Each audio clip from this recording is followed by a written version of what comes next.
السلام الله عليكم ومدة الصوماليات ميل والبيع الدون كسوغان تاي وليال والما سنتين سو دوادا مكة هلكا نقل السعطان وعاتي ميديا يعني تشو يا دبعا مارتا عن إني سومرين إنه فلانقين تان كوبان هدي الله ما أنت وحنا كقول استايق دوننا هدي الله إن يرو كوبان أو وقت يرو كوبان magaalada Tedesli leeyahay maaragta bartamaha wadanka Itoobiya la sheegay inay qabsadeen nimankii TPLF leeyahay ama Tigray magaalada maanta ay tahay bisha October sanadka 2021 ayaa la soo warinayaa qowmiyadda Tigrayga in ay gacanta ay ku dhigeen magaalada Tedesli leeyahay maaragta waayadanba lagu maaragta dagaalamayay intii isbuuc ahba magaalada Tedesli haddaan ka bixino wax yar oo faalo yar oo kooban waxay ku taallaa koonfurta gobolka wallo la yiraahdo maaragta hadii la kuurin yahay ismaamulka Amxaarada qoomiyadda ugu tirada badan ee ku nool gobolka ama magaalada waa qoomiyadda Oromada maamul ahaan la raaciyay Amxaarada طبعا قومية كلنا وكل نوليين حساها قومية أورمادا أي أو بدر مجالدان ومجال استراتيجية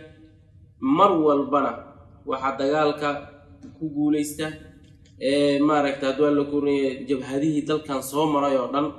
يكوجوليستني مرو البدقالك مجالدان حدبا ما ركت دولانك أما عدوجا أما حدود قبصته أيها أنت كلا دلك إثيوبيا قتلنيسي مرو البوا مجالنا أنت الناس اللي هاي ومجاله استراتيجية اسكو حرته وقوي إثيوبيا كونفورتا يبرتمها إثيوبيا دلك إثيوبيا وحاسة وسي مهمسن مرا وددان ما ركتا طريقة أما دبها كسوبها جيبوتي قال إثيوبيا أردن إلا يأتس أربعة يا وددان ناركتا بحمرتا أما مجالنا تدرس اللي هي ودكت قلنا أو دراي بورتي اللي جود جيو شحنة دكي إيمانيسا ذلك جيبوتي مجالنا تدرس هو مجال استراتيجي مجال استراتيجي دجالات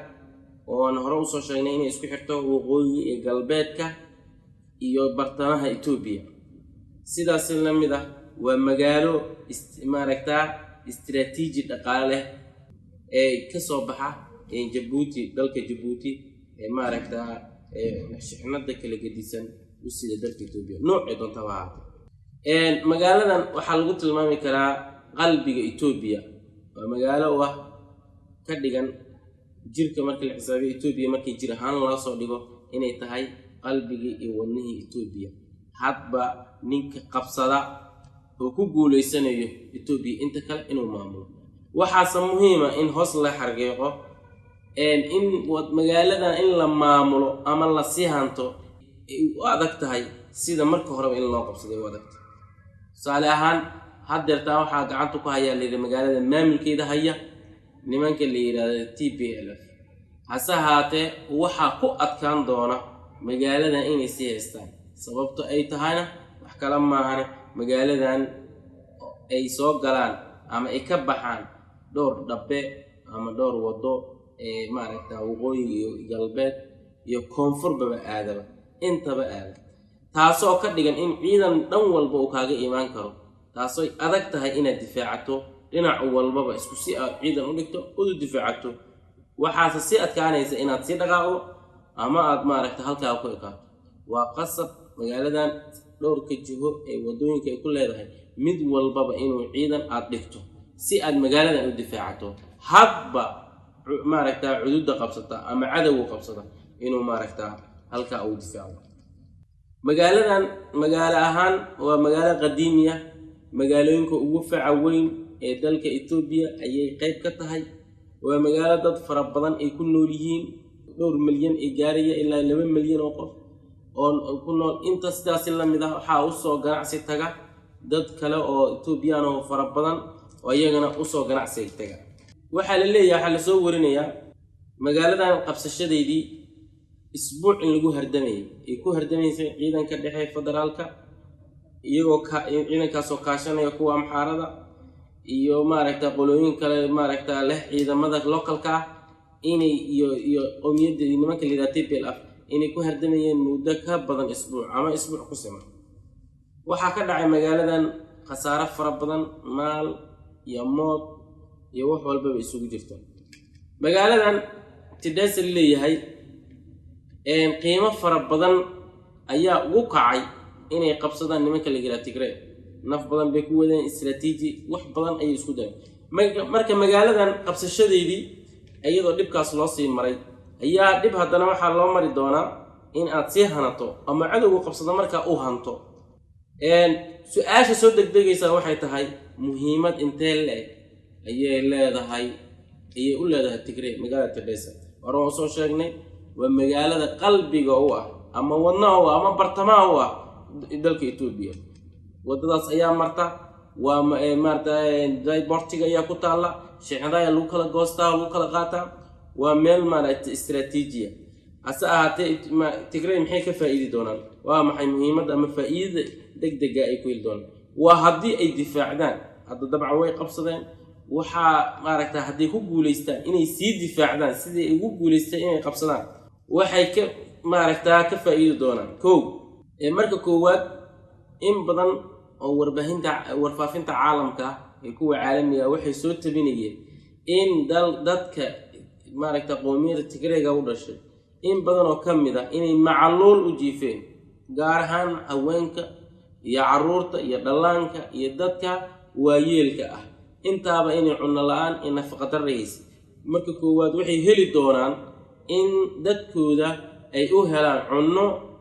iyo daawooyin iyo wax badan ay u baahan yihiin inay dadkooda u heli doonaan midda labaad oo ciidan ahaan ama military ahaan ay uga faa'iideysan doonaan ayaa ah inay heli doonaan taakulo ama saanad ay reer galbeedka saaxiibadooda ay ka heli doonaan ay u soo marsiin doonaan dalka Djibouti iyo sababtoo ah dalka Djibouti wadada ka soo baxda ee Itoobiya laga quudiyo waxay martaa ama xarun ah ama port maaragtay dekadii qalin daray port u ah magaalada Tedessa waxay si sahlan u heli doonaan hadda kadib hubka iyo shidaalka ay saaxiibadood la garab taagan yihiin maaragtaa ayay si sahlan u heli doonaan